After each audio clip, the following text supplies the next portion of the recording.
রমনা পার্কের গাছের গোড়ায় বসছে ওরা জোড়ায় জোড়ায়, যাই না চিনা মানুষ না পশু, ওদের আচরণ চলা ফেরায়। রমনা পার্কের গাছের গোড়ায় বসছে ওরা জোড়ায় জোড়ায়। পশুদের মতো কিছু মানে না, সভ্যতা কাকে বলে জানে না, ঠিক না? পশুদের মতো কিছু মানে না, সভ্যতা কাকে বলে জানে না।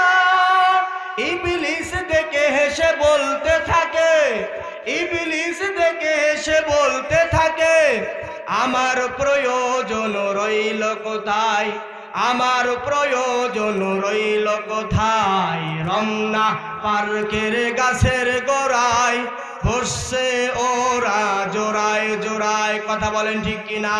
তাহলে কঠিন কিয়ামতের ময়দানে তিন শ্রেণীর মানুষের দিকে আল্লাহ তাকাবেন না, ফিরেও দেখবেন না।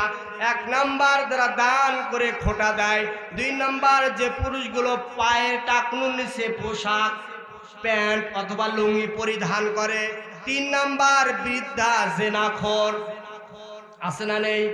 যাদের টাকা পয়সা দেখবেন বিভিন্ন শহরে, ঢাকায় গিয়ে দেখবেন, বিভিন্ন জায়গায় দেখবেন, বিশেষ করে বৃদ্ধাদের রুম থেকে মেয়েদের কান্না ভেসে আসতেছে। তাহলে যারা বৃদ্ধা জেনাখোর, এই তিন শ্রেণীর মানুষের দিকে আল্লাহ রাব্বুল